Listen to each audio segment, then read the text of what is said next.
ही म्हण तर तुम्ही नक्कीच ऐकली असेल, too many cooks spoil the broth.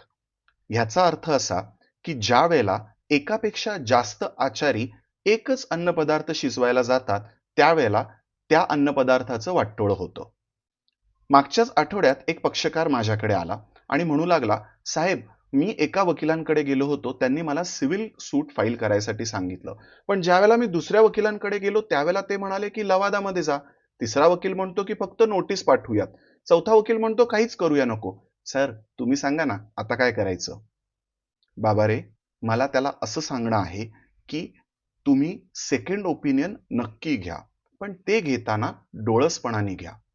खूप गोष्टी घेऊन, खूप सल्ले घेऊन कन्फ्यूज होण्यापेक्षा त्या क्षेत्रातले जे तज्ज्ञ वकील आहेत, त्या तज्ज्ञ वकिलांकडनं एक किंवा दोन पडताळा असणारे असे ओपिनियन्स घ्या आणि त्या व्यक्तीच्या प्रोफेशनलिझमवरती विश्वास ठेवून पुढे पाऊलवाट चालू करा.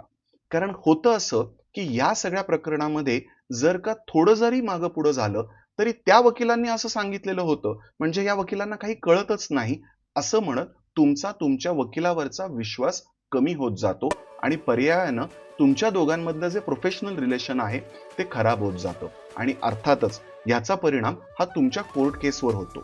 त्यामुळे माझं तुम्हाला सगळ्यांना हेच सांगणं आहे की वकील निवडीच्या अगोदर नक्की 2 तरी ओपिनियन घ्या, पण एकदा जर का वकील निवडला तर त्याच्या प्रोफेशनलिझमवरती, त्याच्या विद्वत्तेवरती, त्याच्या बुद्धीवरती विश्वास ठेवून पुढं पाऊलवाट मार्गक्रमण करा.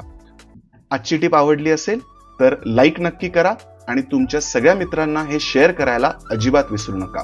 भेटूयात उद्या अशाच एका भारी टिप्ससह. तोपर्यंत तुम्ही तुमची सगळे काळजी घ्या. थँक्यू.